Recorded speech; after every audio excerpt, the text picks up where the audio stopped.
ಆರಂಭದಲ್ಲೇ ಹೇಳಿದಾಗೆ ಕಲಾಪದಲ್ಲಿ ಮಂಡ್ಯದ ಕೆರಗೋಡು ಧ್ವಜ ವಿವಾದ ಭುಗಿಲೇಳಿತು. ಸರ್ಕಾರ ಮತ್ತು ವಿಪಕ್ಷಗಳ ನಡುವೆ ಭಾರೀ ಜಟಾಪಟಿಗೆ ಇದು ಕಾರಣ ಆಯಿತು. ಕಲಾಪದಲ್ಲಿ ಇವತ್ತು ಮಂಡ್ಯ ಕೆರಗೋಡು ಧ್ವಜದ ವಿಚಾರ, ಹನುಮ ಧ್ವಜದ ವಿಚಾರ ಬಹಳ ಜಟಾಪಟಿಗೆ ಕಾರಣವಾಯಿತು. ರಾತ್ರೋರಾತ್ರಿ ಧ್ವಜವನ್ನು ಇಳಿಸಿದ್ದಾರೆ ಅಂತ ಅಶೋಕ್ ಕಿಡಿಕಾರಿದ್ರು. ನಾವೇನು ಪಾಕಿಸ್ತಾನದಲ್ಲಿದ್ದೀವಾ ಅಂತ ಆಕ್ರೋಶ ವ್ಯಕ್ತಪಡಿಸಿದ್ರು ಅಶೋಕ್. ಆದ್ರೆ ಆ ಮಾತಿಗೆ ಚಲುವರಾಯಸ್ವಾಮಿ ಕೆರಳಿದ್ದಾರೆ. ಅಶೋಕ್ ಅವರು ಈ ಮಾತು ಹೇಳ್ತಲೇ ಅಲ್ಲೇ ಚಲುವರಾಯಸ್ವಾಮಿ ಕೆರಳುತ್ತಾರೆ.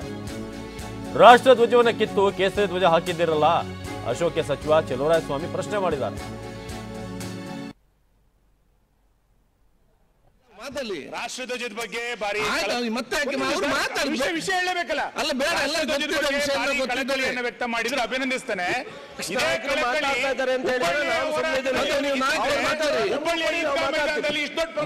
ಆಗ್ತಿರ್ಲಿಲ್ಲ ಅವತ್ತು ರಾಷ್ಟ್ರಧ್ವಜ ಅಪಮಾನ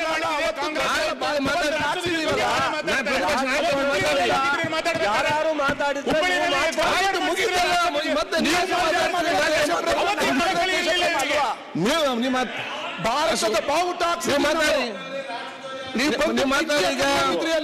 ಮಾತಾಡಿ ಹಚ್ಚಕೊಂಡಿದ್ರಿ ನೀವು ಶಾಖೆ ಮೇಲೆ.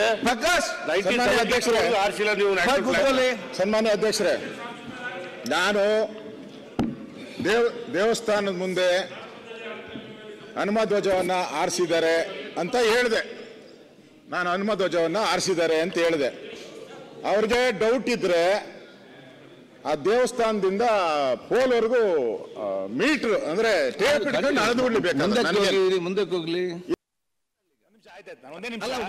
ರಾಷ್ಟ್ರಧ್ವಜದ ಬಗ್ಗೆ ಬಾರಿ ವಿಷಯ ಹೇಳಬೇಕಲ್ಲ, ಅಲ್ಲ ಬೇಡ, ವ್ಯಕ್ತ ಮಾಡಿದ್ರು, ಅಭಿನಂದಿಸ್ತಾನೆ.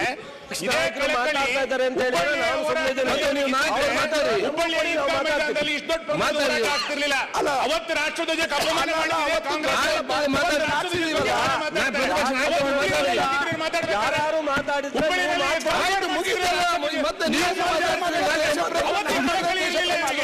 ಯಾರು ನಿಮ್ಮ ಭಾರತದ ಬಾವುಟ ಮಾತಾಡಿ ಹಚ್ಚಕೊಂಡಿದ್ರಿ ನೀವು ಶಾಖೆ ಮೇಲೆ. ಸನ್ಮಾನ್ಯ ಅಧ್ಯಕ್ಷರೇ, ನಾನು ದೇವಸ್ಥಾನದ ಮುಂದೆ ಹನುಮ ಧ್ವಜವನ್ನ ಆರಿಸಿದ್ದಾರೆ ಅಂತ ಹೇಳಿದೆ. ನಾನು ಹನುಮ ಧ್ವಜವನ್ನ ಆರಿಸಿದ್ದಾರೆ ಅಂತ ಹೇಳಿದೆ. ಅವ್ರಿಗೆ ಡೌಟ್ ಇದ್ರೆ ಆ ದೇವಸ್ಥಾನದಿಂದ ಪೋಲ್ವರೆಗೂ ಮೀಟರ್ ಅಂದ್ರೆ ಟೇಪ್ ಇಟ್ಕೊಂಡು ಅಳೆದು ಬಿಡ್ಲಿಬೇಕು. ಮುಂದಕ್ಕೆ ಹೋಗ್ಲಿ. ಇಲ್ಲ ಅಲ್ಲಿಲ್ಲ, ಅವ್ರು ಹೇಳಿದ್ ಕೇಳಿದೆ ಅಷ್ಟೇ. ಅವ್ರು ಹೇಳದಕ್ಕೆ ನೀವು ಉತ್ತರ ಕೊಡುದು, ನೀವು ಹೇಳದಕ್ಕೆ ಅವ್ರು ಉತ್ತರ ಕೊಡುದು ಅಂತ ಎಂಟ್ರಿ ಆಗಿದ್ರೆ ಬರ. ನಾನೇ ಸ್ವತಃ ಹೋಗಿದ್ದೀನಿ. ಮತ್ತೆ ನಾನು ಅಲ್ಲಿ ಸುಮಾರು 3-4 ಗಂಟೆನೂ ಕೂಡ ಇದ್ದೀನಿ. ನಾನು ನನ್ನ ಇರೋ ಮಾಹಿತಿ ಪ್ರಕಾರ, ನನಗೆ ಕೊಟ್ಟಿರೋ ದಾಖಲೆಗಳ ಪ್ರಕಾರ, ಪಂಚಾಯಿತಿ ಆಫೀಸಲ್ಲಿ ಇರುವಂಥ ಪಂಚಾಯಿತಿ ಗ್ರಾಮ ಪಂಚಾಯಿತಿ ಸದಸ್ಯರು ಸುಮಾರು 18 ಜನ ಏನೋ ಸೈನ್ ಹಾಕಿ ಅಲ್ಲಿ ಹನುಮ ಧ್ವಜವನ್ನ ಆರಿಸ್ಬೋದು ಅಂತೇಳಿ ಪರ್ಮಿಷನ್ ಕೊಟ್ಟಿದ್ದಾರೆ ಅಂತ ನನ್ನ ಹತ್ರ ಕಾಪಿ ಇದೆ, ಅವ್ರ ಹತ್ರನೂ ಇದೆ, ಮತ್ತೆ ನೀವು ಅಂತಾನೂ ಇದೆ. ಬಿಡಿ, ಇರ್ಲಿ, ಅದನ್ನ ಕೆಲಸ ಮಾತಾಡೋ ಗೃಹ ಸಚಿವರು ಹೇಳ್ತಾರಪ್ಪ, ಅದೆಲ್ಲ ಕಾಪಿ ಗೃಹ ಸಚಿವರು ಕೈ ಕೊಡು. ಅವ್ರು 2 ಸರಿ ತೋರ್ಸವ್ರು ಆಲ್ರೆಡಿ ಟಿವಿಯಲ್ಲಿ, 2 ಸರಿ ನೋಡ್ಸಿದೀನಿ. ನಮ್ಮ ಹತ್ರ ಇರೋ ದಾಖಲೆ ಅಲ್ಲಿ ಪಂಚಾಯಿತಿ ಮೆಂಬರ್ಸ್ ಎಲ್ಲ ಅಲ್ಲಿ ಇರಲಿ ಅಂತ ಹೇಳಿದ್ದಾರೆ. ಅವರು ಪ್ರತಿ ಆಗಸ್ಟ್ 15 ಅಲ್ಲಿ ರಾಷ್ಟ್ರಧ್ವಜವನ್ನು ಆರಿಸ್ತಾರೆ. ಮತ್ತೆ ಕನ್ನಡ ರಾಜ್ಯೋತ್ಸವ ಬಂದಾಗ ಕನ್ನಡ ಬಾವುಟವನ್ನು ಆರಿಸ್ತಾರೆ. ಉಳಿದಂಥ ದಿನದಲ್ಲಿ ಹನುಮ ಧ್ವಜವನ್ನು 108 ಅಡಿ. ನಾನು ಸರ್ಕಾರನ ಕೇಳುವಂಥದ್ದು, ಅವರು ಅಕ್ರಮವಾಗಿ ಹಾಕಿದ್ದಾರೆ ಅಂತ ಹೇಳಿದ್ರೆ 108 ಅಡಿ ಹಾಕಿರೋದು. ಸರ್ಕಾರದವ್ರು ಏನು ಹಾಕಿಲ್ಲ, ಅದನ್ನ ಸರ್ಕಾರದ ಒಂದು ನಯಾ ಪೈಸಾ ದುಡ್ಡು ಇಲ್ಲ. ಅಲ್ಲಿ ಸುತ್ತಮುತ್ತ ಇರುವಂಥ ಹಳ್ಳಿಗಳು ಜನ ಸುಮಾರು 6 ಲಕ್ಷ ರೂಪಾಯಿ ಕಲೆಕ್ಟ್ ಮಾಡಿ ಅವರು ಆ ಕೆಲಸ ಮಾಡಬೇಕಾದ್ರೆ 1 ತಿಂಗಳಾಗಿರ್ತತೆ. ಆಗೋದು ಅಷ್ಟು ದೊಡ್ಡ ಪೋಲ್ ನಿಲ್ಲಿಸ್ಬೇಕಾದ್ರೆ 1 ತಿಂಗಳಾಯ್ತು. 1 ತಿಂಗಳು ಏನು ಮಾಡ್ತಾ ಇದ್ರು ಸರ್ಕಾರ? ಏನು ಮಾಡ್ತಾ ಇದ್ರು? ಅಲ್ಲಿನ ಅಧಿಕಾರಿಗಳು ಏನು ಮಣ್ಣು ತಿಂತಾ ಇದ್ರು ಅಲ್ಲಿ? ಅಧ್ಯಕ್ಷ, ಇದೆಲ್ಲ ತಪ್ಪು. ಈ ಸರ್ಕಾರದ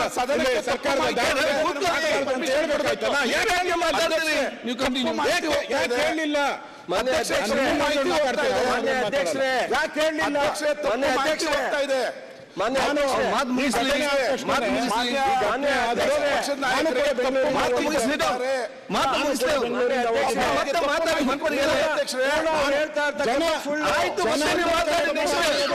ಹಾಕಿಲ್ಲ.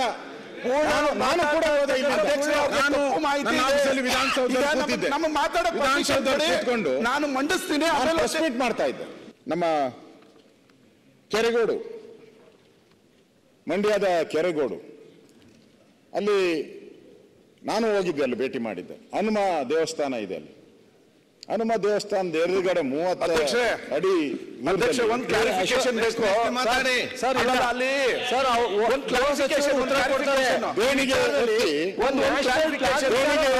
ಔಷಧಿ ಅಂದ್ರೆ ಒಬ್ಬ ವಿರೋಧ ಪಕ್ಷ ನಾಯಕರಾಗಿ ಈಗ ಹನುಮಾನ್ ದೇವಸ್ಥಾನ ಮುಂದೆ ಹಾಕಿದಾರ.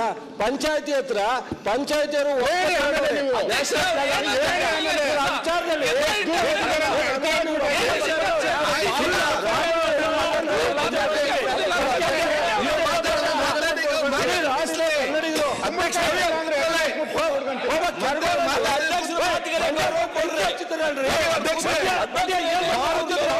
ಮಾತಾಡ್ತಾ ಇದ್ದಾರಲ್ಲ,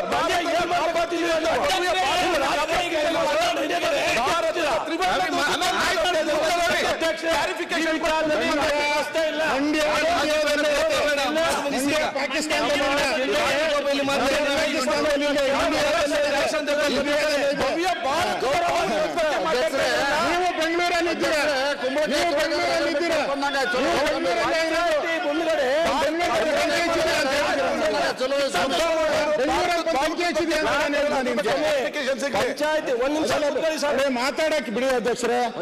ಏನು ನಾನು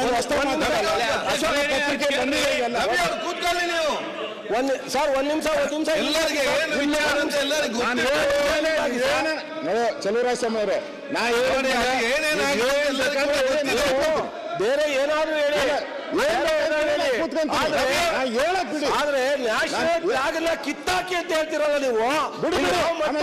ದೇಶವನ್ನ ಸಂವಿಧಾನ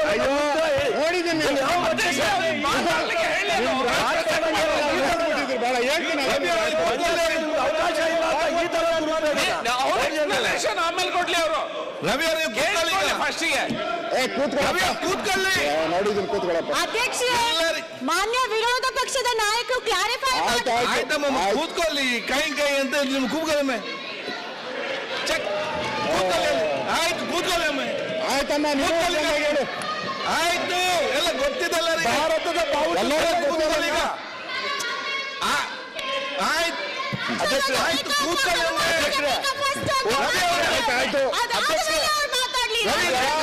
ಈಗ ಇಡೀ ರಾಜ್ಯದ ನೋಡ್ತಾ ಇದ್ದಾರೆ. ಭಾರತದ ಬಾವುಟದ ವಿರುದ್ಧನ ಇವರ ಹೋರಾಟ. ಮಾತು ಹೇಳ್ಬಿಟ್ಟು ರವಿ ಅವರಲ್ಲಿ ಕೇಳಿ. ಆಯ್ತು, ಭಾರತದ ಹೋರಾಟ ಈಗ ನೋಡಿ ಎಲ್ಲರಿಗೂ ಆಯ್ತು ಆಯ್ತು ಹೇಳಿ ಕೇಳಿ. ಆಯ್ತು, ಕೂತ್ಕೊಳ್ಳಿ. ಈಗ ನಮ್ಮ